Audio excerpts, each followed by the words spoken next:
Hi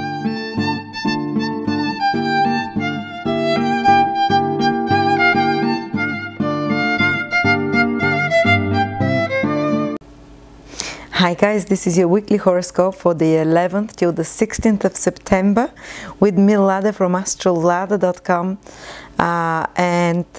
As you can see, it's been a bit intense for the past couple of weeks.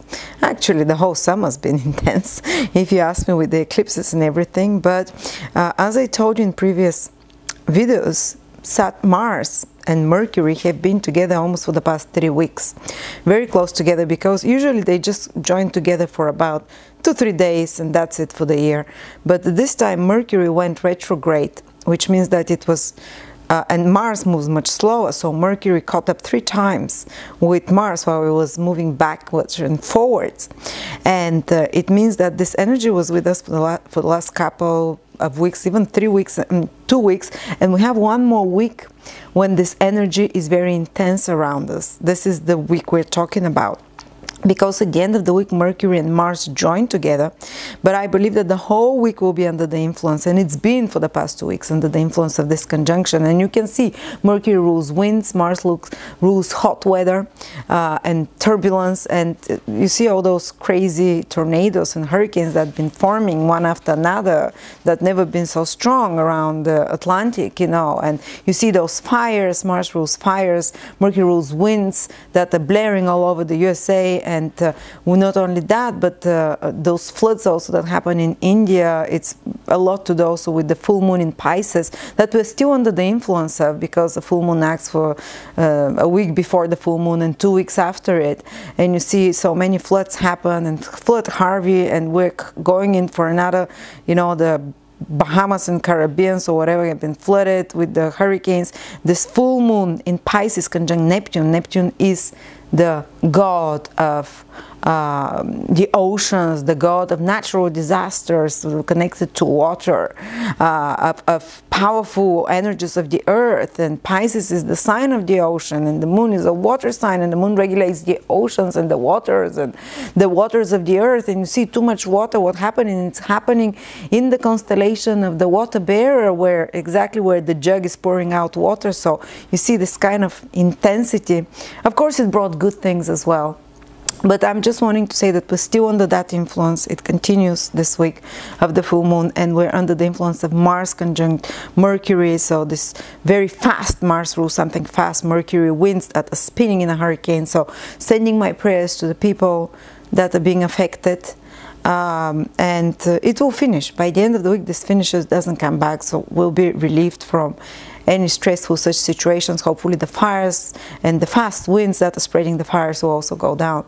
But let's see how this can affect you personally. Maybe you've noticed in the past 2 weeks that people are faster to speak out, and it will be again very persistent till the end of this week, especially the end of this week and the beginning of next week, when Mercury and Mars exactly join. But it's kind of like final resolution if there was some fights, some arguments, because Mercury is communication, Mars is anger and the instinctive feeling to defend or to fight back. And if you've been attacked by words, or if there were some emails that you exchanged that were kind of stressful, or if there were a lot of daily, and you've noticed probably a lot of the increase of daily communication, flow of information has increased, speed messages, speed information a lot, and Mercury rules daily tasks and errands, and Mars speeds those up, makes them more stressful, under deadlines, fast, fast, fast. So maybe a lot of you have been stressed, maybe a lot of you, especially if you're people that are ruled by Mercury, like Gemini and Virgo, but everyone, because this is happening for everyone somewhere, you know, in their horoscope. Maybe you've realized that there is like more duties and responsibilities, especially with so many planets in Virgo now as well. But if you want to see how all those planets in Virgo affect you, check out previous weekly horoscope.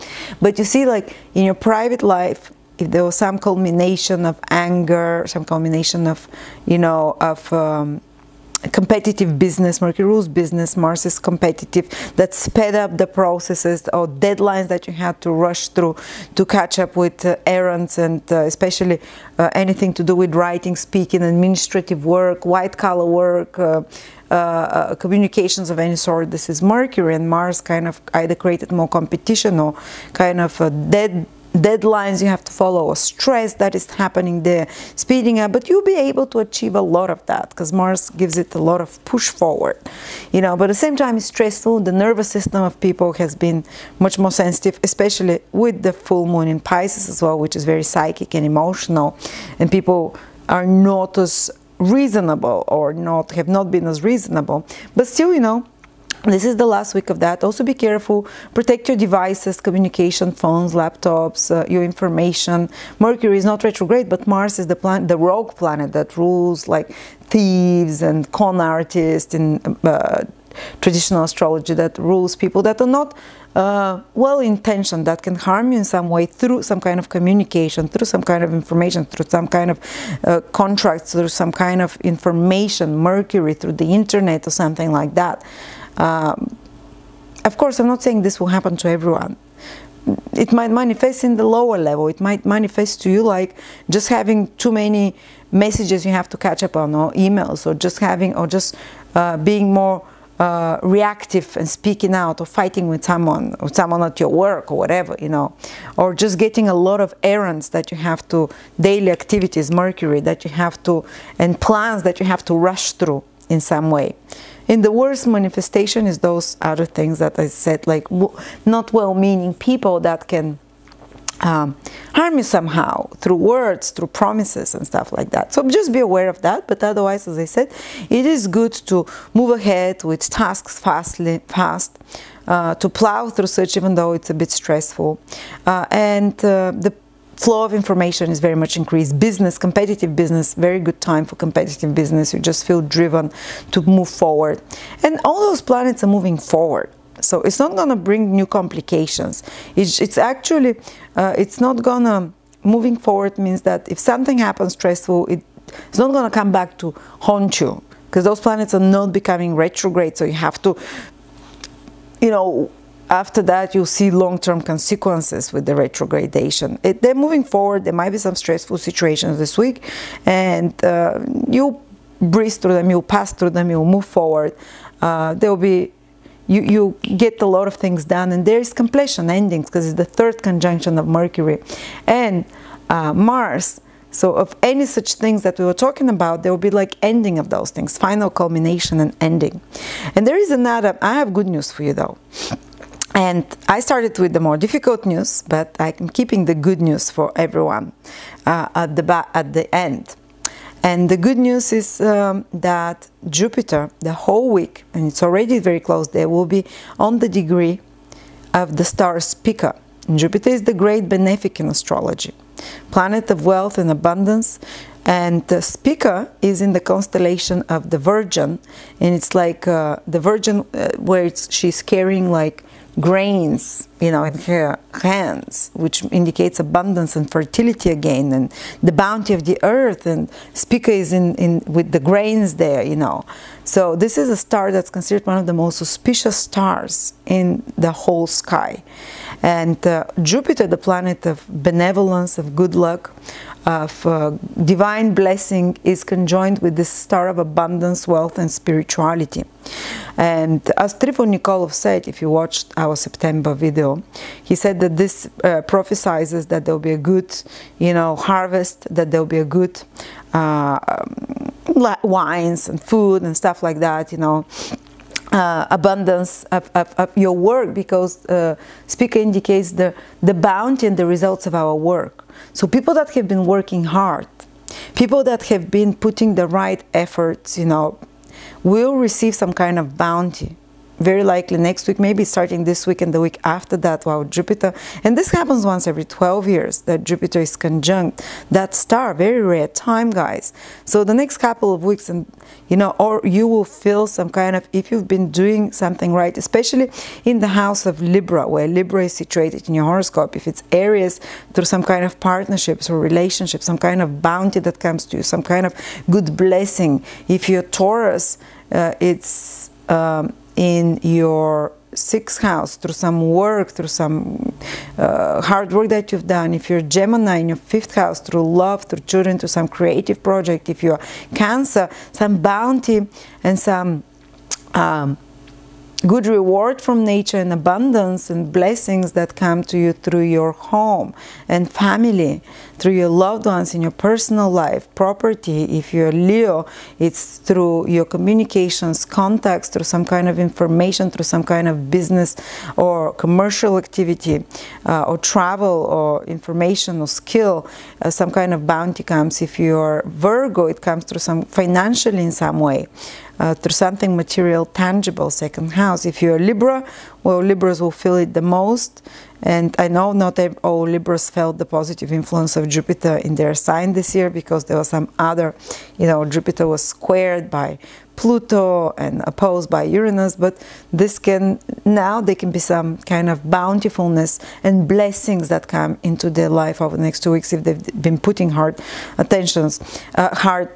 work. If you're Scorpio, something spiritual blessings of some sort, some kind of a past life karma, because it's in the 12th house, blessings from invisible sources, maybe from people that you did not expect, maybe from people that have passed that are helping you, maybe through some dreams, maybe through some kind of hidden sources that come, and hidden resources and hidden income of some sort, or for something good you did in the past. Now you can get the blessings, maybe through another way, not from the same source that you did good for, but it's coming as good karma, 12th house.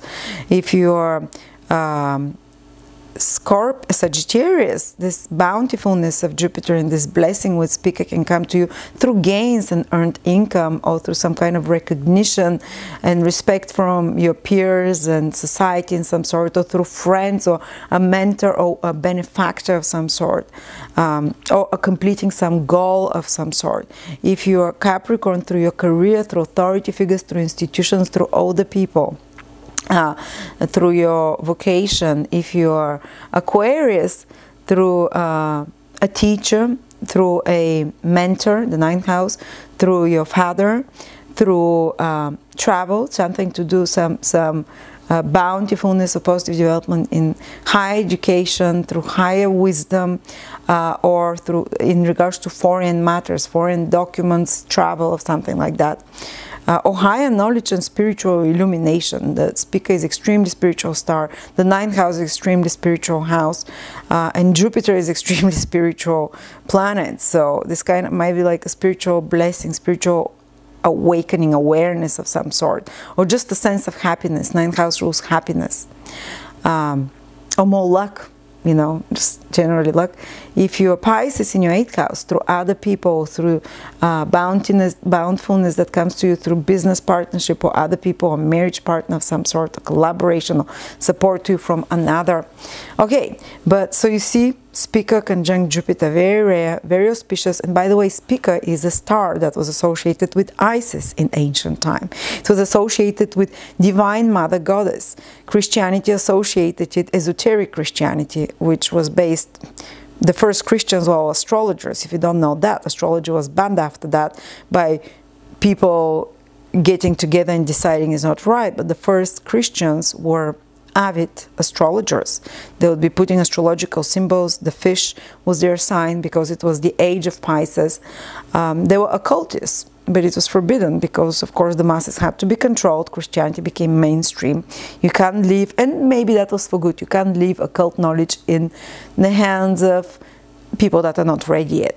But anyway, Spica was Madonna, was the goddess mother, the mother of Jesus. Spica was associated with Mother Mary. The Madonna before that was with Isis. So the ancient people and seers, they knew that there is a benevolent female energy coming from it, very protective. It was the protector of the sailors and people in the ocean. So I would say that Spica, thanks to Jupiter being conjunct Spica, it can protect a lot of people now during those hurricanes and these disasters that are happening. Turn to Divine Mother Goddess. To, if you're Catholic, turn to the Virgin Mary. They're all manifestations of the same feminine power. So no matter the Mars-Mercury conjunction, we're having this powerful protection that's abundant, that's fertile, that's very spiritual as well. Spiritual awakenings happen more easily when Jupiter is conjunct Spica. Feminine mother goddess is watching over us. And, you know, we're protected, what can I say? And it's a powerful time to pray, because Jupiter is the planet of connection to higher power, to higher wisdom. The angels' prayers are connected to Jupiter. God hearing you, God's blessings. And Spica is so, turn to Divine Mother, turn to Mother Mary, ask for fulfill, and Spica is one of the most spiritual stars, fulfilling wishes. So it's called the jewel of the stars. So turn towards that with a prayer, very spiritual. It's like prayers have more power in the coming 2 weeks. And we have another influence that I forgot to mention, that Venus will be joined with the North Node most of the week. And in ancient astrology, the North Node is our passions, deep passions, is the reptilian brain, desires overpowering reason, and Venus is already sensual desires. So people can be more reckless in regards to relationships. Women, Venus rules women, can become more sensual, more provocative as well. Especially younger women, they might feel more progressive, let's say, or willing to take risks and wilder.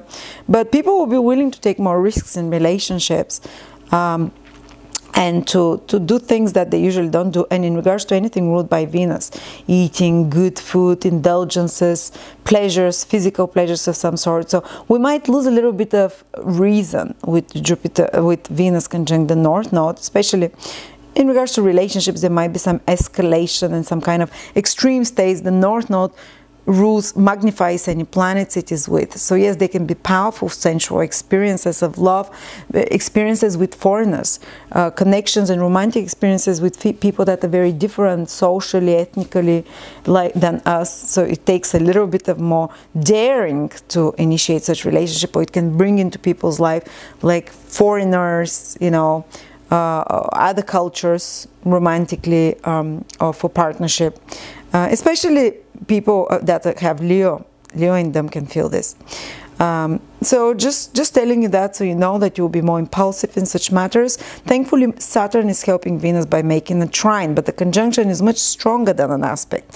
So these wild passions and desires to do something extreme in relationship or something crazy is more powerful, but we're getting a little bit of an angel here. Saturn is the voice of reason, the voice of lawfulness, and trine is a good harmonious aspect. So there'll be a little bit of reasonableness there, and we can choose to help us, or maybe an older figure, or more mature, more serious, more experienced friend, or you know, or older person can give us more sensibility, more sense, more reason in regards to choices, in regards to spending money, Venus, in regards to relationships, in regards to some choices in our life that we might be a bit being too wild and a bit too adventurous, so to speak. So they're balanced out, you know.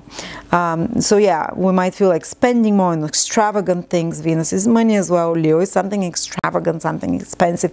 Rahu is exaggeration. And maybe you can hear some important things happening to female celebrities that or females, important women in power, Venus in Leo, in power, that kind of come to the forefront, become very, for some reason, you know, out there. But Venusian things are stimulated, art, creativity, maybe a bit too much as well. But anyway, and the last thing I wanted to say is that Mars and Mercury are becoming visible this week. We don't know exactly when. It only can be confirmed with observing with the eye. Cannot be calculated. It depends on the atmospheric conditions. But that's a big thing. Mars have been invisible for the past 2-3 months almost, which means that people ruled by Mars, like Aries, Scorpio, whether it's your sun, moon, or ascendant, might have experienced kind of slowing down of their life. When their planet is invisible, they can't manifest, they can't do things in the tangible way. Or maybe it's kind of, they felt less, maybe more frustrated. When Mars is invisible, it's under the sun's rays, so it means that there's more frustration.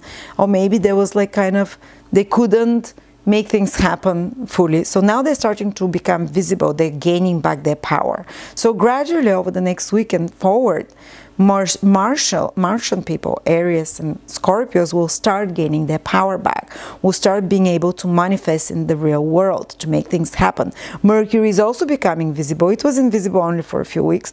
So Mercury people, Gemini and Virgo ruled Sun, Moon or Ascendant, they again will start becoming more active, you know, and anything ruled by Mercury becomes more active as well, but anything ruled by Mars as well.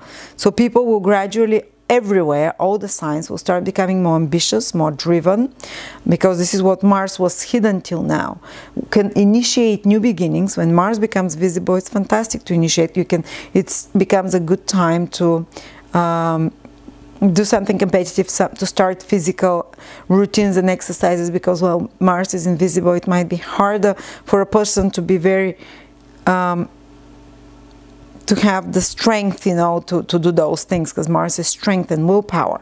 So now Mars is finally emerging and starting its new cycle next week. This is the new beginning of Mars cycle, the moment it becomes visible for the next 2.3 years. A new cycle of Mars, of new beginnings up. So you're starting to, whatever those new ideas are, everyone will be able to start using their willpower to put them into action, because Mars rules willpower, and to kind of initiate new things. Mars is initiating new things. So now for everyone, it starts more to become easier and more possible to initiate in a material, tangible way new things, and that require using of your willpower. Anyway, thank you so much, guys. That was my prediction for you. I'm Lada from astrolada.com.